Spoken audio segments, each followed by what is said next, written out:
کیا. ڈلبرٹ اپنی اسی کتاب کے صفحہ نمبر 171 پہ لکھتا ہے آن return to Islamabad P M put out story, mind you کہ پٹ آؤٹ اسٹوری ایک نئی کہانی بنائی انہوں نے, that he had not been briefed on Kargil and he comments what was intended as an alibi sounded more like an admission of weakness. ٹھیک ہے, یہاں پہ اور کچھ ہے آپ کے پاس؟ جی ہاں, ڈالبرٹ کے اس کانٹینٹ کے بعد میں اختصار کے ساتھ یہی کہہ سکتا ہوں اللہ خیر کرے کہ وہ آج پھر پی ایم ان ویٹنگ ہے. ٹھیک ہے, اس وقت صدیق الفاروق صاحب میں آپ سے پوچھنے سے پہلے اس وقت غور ایوب صاحب میرے پاس ہیں. غور ایوب صاحب نے بھی کارگل پہ ایک کتاب لکھی ہے. میں دو باتیں غور ایوب سے پوچھنا چاہتا ہوں. غور ایوب صاحب میری آواز آ رہی ہے؟ غور ایوب صاحب, پہلا سوال تو یہ ہے کہ یہ کارگل کا جو آپریشن تھا اس کا اہم مقصد کیا تھا؟ آپ نے اپنی کتاب لکھی ہے, اس پہ بہت ساری باتیں لکھی ہیں. میں آپ سے پوچھنا چاہتا ہوں آن ایئر کہ کارگل آپریشن کا اہم مقصد کیا تھا آپ کی نظر میں؟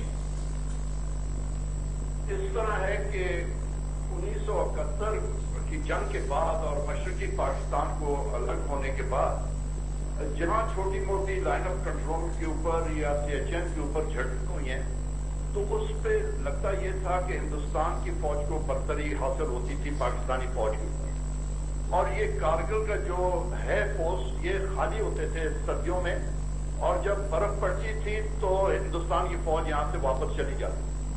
1965 میں ہندوستان کی فوج نے یہ قبضے کیے تھے اور 71 میں, اور یہ خالی رہتے تھے کیونکہ بہت زیادہ ٹھنڈ تھی اور اس کو سپورٹ ہندوستان کی فوج نہیں کر سکتی. اب لگتا ہی ہے, میرا اندازہ یہ ہے کہ جنرل مشرف نے سوچا کہ وہ نئے آرمی چیف بنے ہیں تو انہوں نے کوئی نہ کوئی ایک کارکردگی ایسی دکھانی ہے جو ہندوستان کی فوج کے اوپر اپنے آپ کو حاوی کر سکے. تو یہ آپریشن انہوں نے پلان کیا کارگل کا. اس سے پہلے جتنے آرمی چیف تھے انہوں نے رد کرتے تھے ہمیشہ ان پوسٹ کو قبضہ کرنے کے لیے, کیونکہ ہو سکتا تھا کہ آپ جا کے ان کو قبضہ کر لیں, لیکن کب تک ان کو آپ اپنے قبضے میں رکھ سکتے ہیں وہ ایک کوشچن مارک ہے.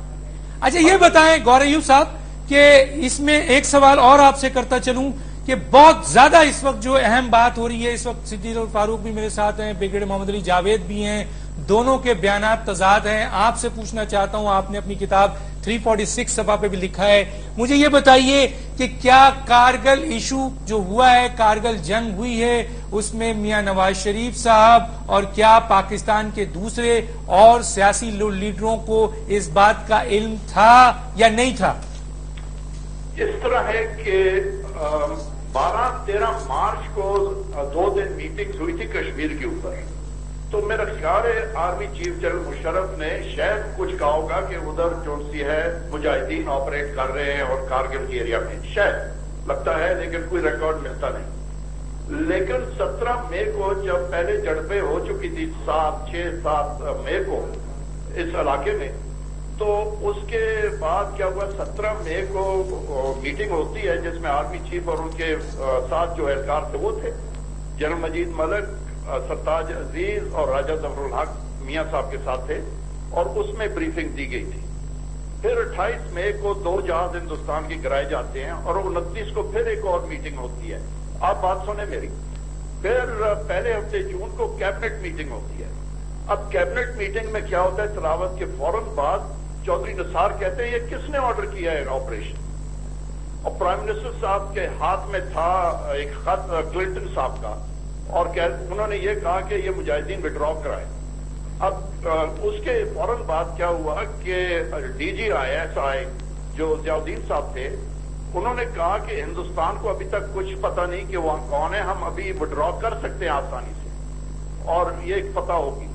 اور ہمارے سیکرٹری ڈیفینس تھے لیفٹیننٹ جنرل ریٹائرڈ افتخار صاحب, انہوں نے ایک پوری فائل نکالی اور کہا کہ جی ٹینک ایمونیشن ہمارے پاس ہے ہی نہیں, توپخانے کے ایمونیشن نہیں ہے, اور اس سے آگے جا رہے تھے تو شیخ رشید نے کہا بس جنرل صاحب اس سے آگے نہ جائیں, یہ خفیہ چیزیں ہیں, ہندوستان کو پتہ چل جائے گا, ہم برے پوزیشن میں آ جائیں گے.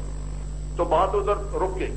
اس سے لگتا یہ تھا کہ میاں صاحب ابھی کارگل میں ایک قسم کے پھنس گئے یا پھنسائے گئے, اور آگے بھی وہ اس میں دلچسپی نہیں لے رہے تھے. لگتا تھا کہ وہ اس میں جس طرح ہوتا ہے نا کہ جی ہم فتح کریں گے, یہ کریں گے, وہ کریں گے,